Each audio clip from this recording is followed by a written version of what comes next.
triumph over me. Oh, my God can do anything.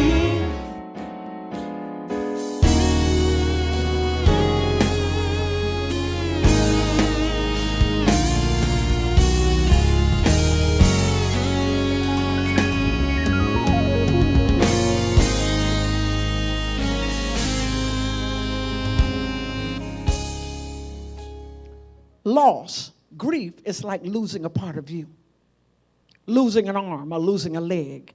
I've heard medically they have something called phantom pain. Even when it's gone, you still feel it there. That dream was like that I mentioned of Apostle Dean, and I thought, okay, all day long I distracted myself, thought, get away from this one. Finally, the vision left. Let me not think about this again. And then fell asleep that night and dreamed about somebody else that was dead. I think it was Rev Ev, and I thought, oh, for God's sakes. I mean, enough is enough now. God, what are we doing here? Show me the way out. What I'm telling you is slow up. Feel the pain of it so that you can heal. Acknowledge the fact that this was hard. This hurt me. There was a need that they filled in my life. Out of all my friends, I knew Andine loved me. Every time we have an appreciation service, on last year, I thought about not coming because it made me think about Andine. Knowing that if she was alive, she would be here. Never missed it. So there are things that will remind you of your loss. It's not meant to give you a nervous breakdown. It's meant for you to assess the damage. Process it. What happened to me? Maybe that's why I fell into depression. Maybe that's why I couldn't go to work. Because I lost the relationship that I thought I would have. Maybe that's why I'm having headaches. I'm ministering to someone this emotional healing anointing. Maybe that's why I'm having severe pain in my back. It's indicating, it's a natural declaring the spiritual, that the attack is from the past. What I didn't deal with so that I could heal properly is not dealing with me. You need closure. Sometimes your closure is going to the grave and writing a letter and putting it on there. Closure. Sometimes your closure or your road to healing, a journey to wholeness is talking to a therapist. I talked to the therapist 3 hours one day and then 3 hours the next week, and I didn't even need a response from her. In fact, I was upset when she interrupted me to talk. I thought, I'm paying you to listen. Shut it. And I realized, well, when she covered that part about, yes, you're grieving. Okay, a part of the grieving process, you need someone that you can sit and talk to about it. Grief, recovery from grief. When I sensed which way God was going, visiting me in my dreams, giving me those visions, talking to me 5 a.m. this morning, when I go to my office, talking to me about grief and people grief, loss of opportunities that you may not be able to get back because you're afraid. I lost the opportunity. Some opportunities you didn't lose, but if you're careful, you always look back and wonder where you could have been if you had not been afraid. When Devon tried out for cheerleading squad at Florida A&M University, and she was the third or the second person that they chose, I remember sitting in those bleachers thinking, I was grieving the loss of, I quit. The very first year of Northside High School, had a cheerleading squad, and I tried out. I quit after the first week because I was afraid that I might not be chosen. Fear of failure. How crazy is that? In hindsight, I thought, I was afraid of not being chosen, so I quit. Well, you definitely won't be chosen now since you quit. And I always wondered, would I be good enough? or would they have chosen me had I stayed? It was my fear that caused me to have a loss of opportunity. The things in your life that you could have if you just open your mouth and say, do you mind doing this? I had a window of opportunity with T.D. Jakes, Bishop T.D. Jakes, at my first Pisca experience, mentoring experience. God had showed it in a dream, and the window of opportunity was when we took a break. He's standing right there in front of the table where I'm sitting. I could have simply sit there out of terror or fear of rejection, of him saying, excuse me, where are you going? I don't want to talk, or fear of security. Instead, I took a chance. Maybe that opportunity has passed, but you still have not taken time to think about what it cost you. When I heard that in the service about grief and people grieving, prior to the altar call, I had a vision of this book, Healing the Whole Person. The vision was so quick, I thought I'll do the altar call and I'll tell the people at the altar, get a copy of it. And afterwards, I sent my nephew, run back and get a copy for me, because there's a chapter that God wants me to deal with on grief. Now, God has a sense of humor. I spent 8 hours putting this message together on hindrance to the prophetic. And then I spent another 4 hours working on tearing down the altar of Baal, spirit of Jezebel, spirit of Ahab for the second service, only for him to give me a vision and start talking about grief.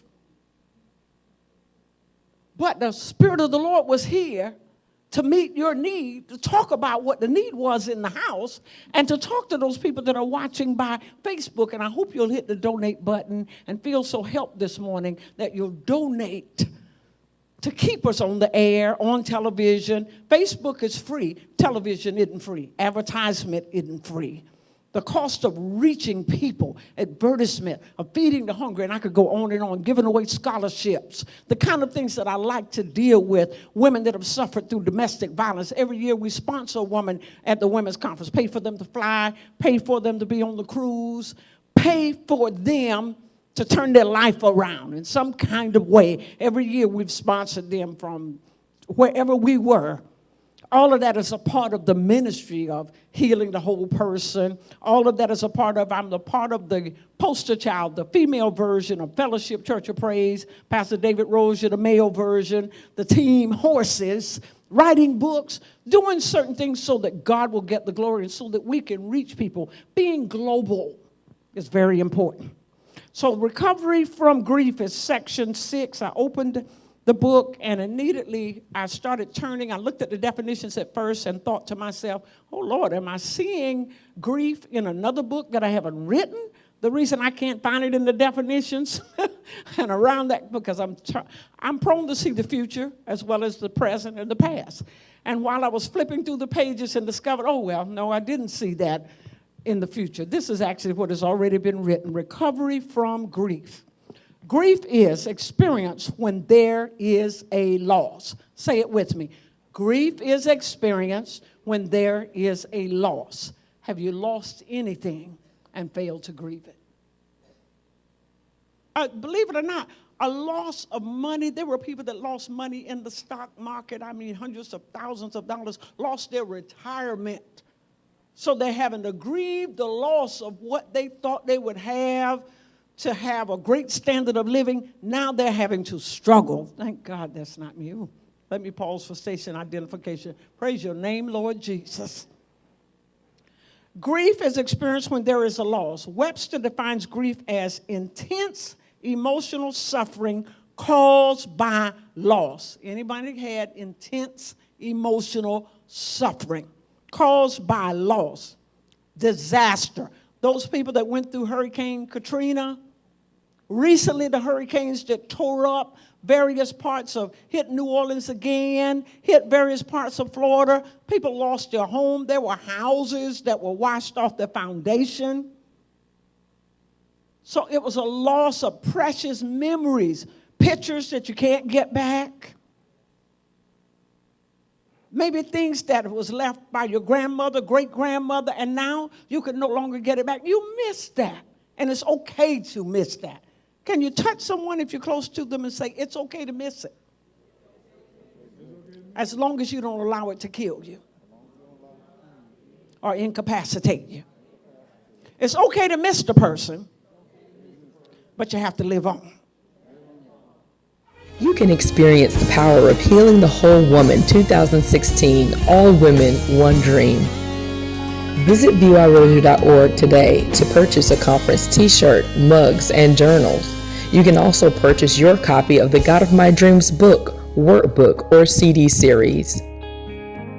You can also order a complete set of the conference CDs, which includes All Women, One Dream by Dr-Vernette-Rosier, Candy Staten, Life Happens, and 12 seminar sessions. To place your order, visit our website, byrosier.org. Call us at 810-DREAM-08 or email us at byrosierministries@gmail.com. Thank you for supporting Let the Prophet Speak and helping us reach the nations. This grinder effect, and this is the Lord's doing, and it's like he took the lemon peel, and I'm eating lemon meringue pie. It's like he's turning it into various desserts. What you're going through is programming you for the next level that God is taking you to. It wasn't meant to break you. The enemy wants you to feel that you can't endure this, that you won't be able to walk through this, but going through it is going to make you a mentor to others. It's going to empower other independent thinkers, women that no longer feel that their whole life ends because I don't have this extra income, because I don't have this mate. Not that you're going to finish your season by yourself, your years by yourself, but the Lord wants you to know that your success rests in Him, and it's not in who you're married to, but it's in who you are to Him. And seeing yourself right. He's working on your self-image. He is going back to the little girl Pam to change the grown-up Pam.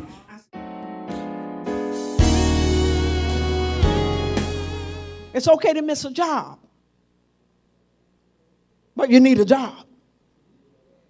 Start your own business. You can grieve the loss of it. Maybe your identity was connected to it. Loss of life, when you spent so many years helping a person that didn't appreciate your help. You literally need to grieve the loss of time spent on that person. It's a valid loss. I lost years. There are some women, Maya, I think it was Maya Angelou's aunt, don't quote me wrong, that for years and years of being married and raising her children, and during that time, her husband divorced her. It was hard for women to get jobs then.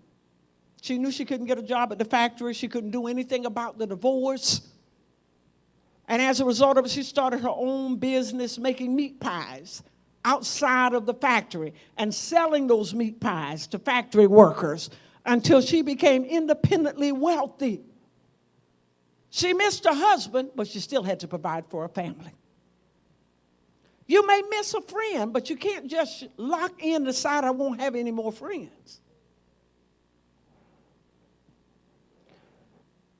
Intense emotional suffering caused by loss, disaster, misfortune, etc. Acute sorrow, deep sadness, a cause or subject of such suffering, a hardship, suffering, or pain. Grief is an emotional suffering that is very, very painful. If you grieve too long, you can go into deep depression. If you don't grieve at all, you can cause the bottom to fall out and you wake up one day and you cannot function.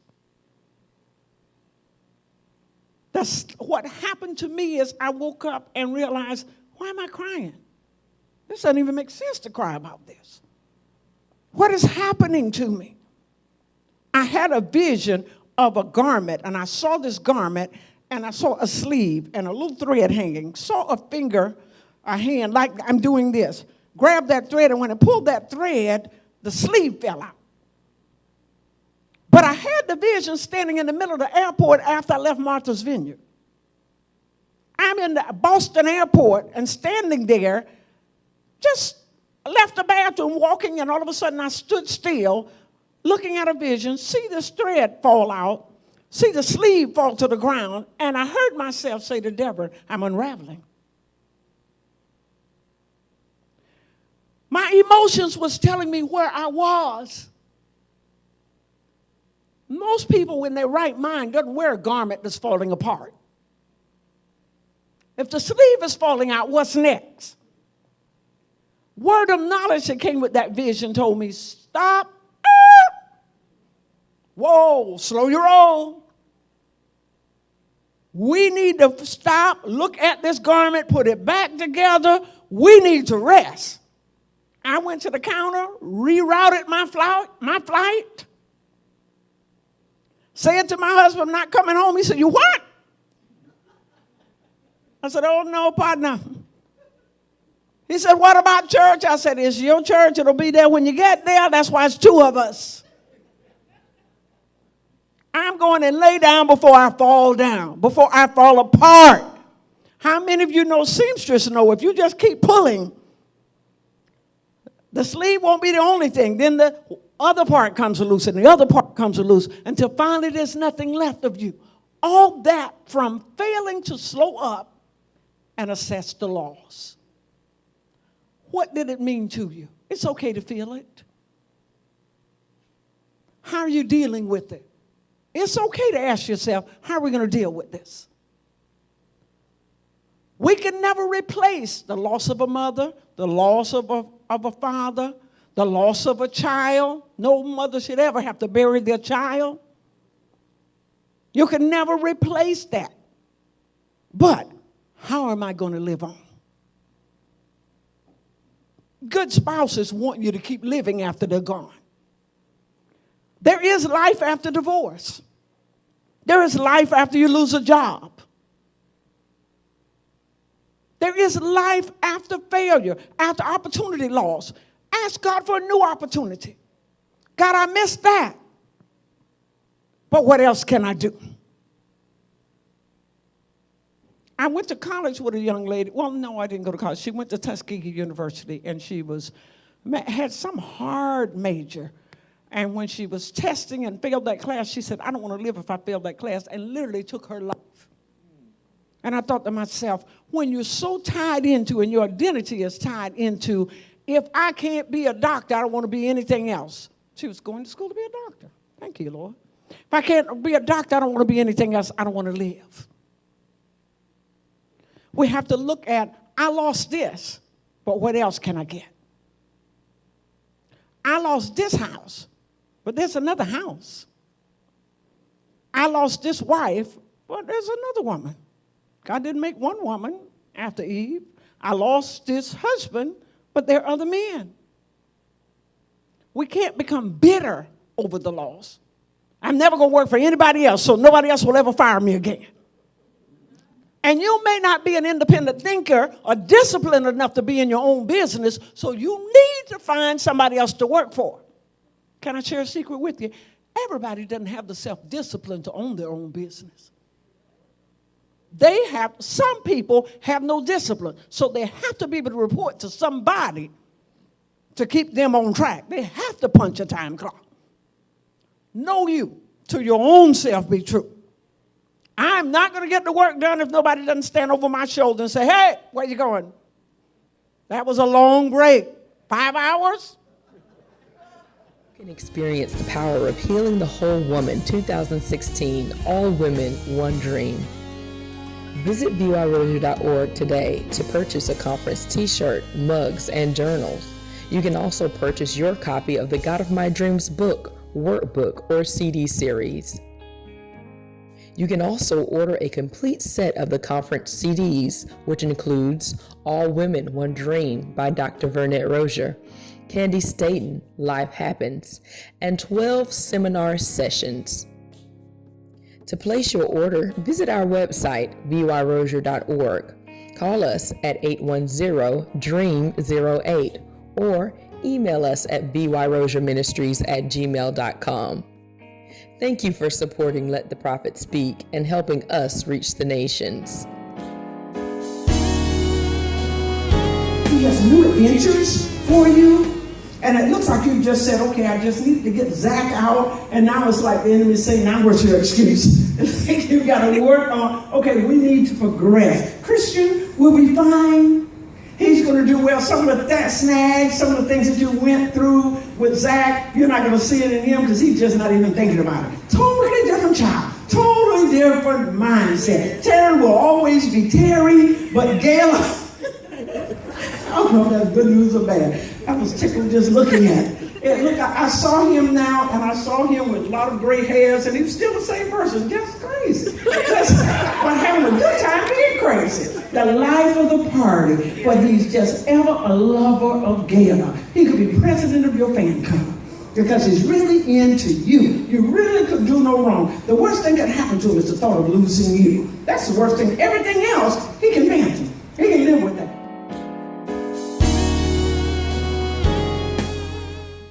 Know what you're capable of.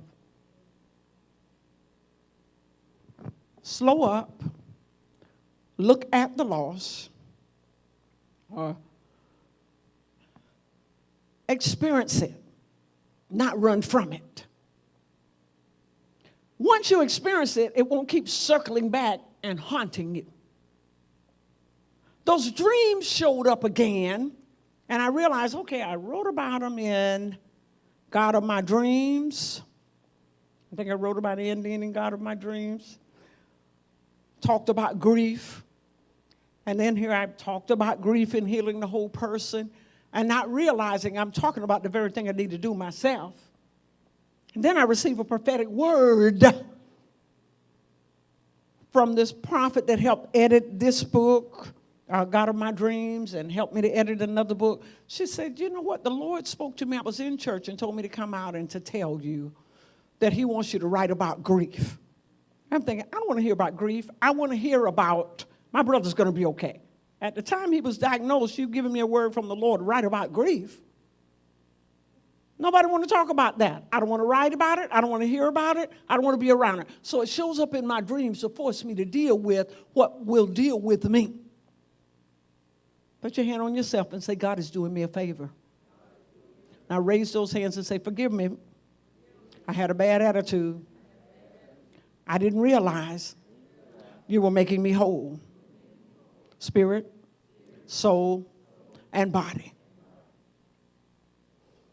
Grief is a part of the process. As long as we live, there are certain things that we may lose that's beyond our control. That's when we apply the serenity prayer. Help me to accept those things I cannot change and the wisdom to know the difference. There are people that grieved over the fact that I worked all these years and now my eggs aren't viable and I'm too old and I feel like I can't have children. Now they're grieving the loss of that window of opportunity. But it's all hope in loss. You can always adopt or find a surrogate. Find an option, an alternative plan. All right, what else can I do? I can't get them back. Brothers, offended is harder to be won than a strong city. Once people are offended, there's some people, if you can say, I'm sorry, umpteen times, you're never going to get them back. So, who else would you like me to reach for, Lord? Who else would you like for me to help? Feel it so that God can heal it. Lift those hands if you would. If you're willing to surrender to the feeling and repeat after me.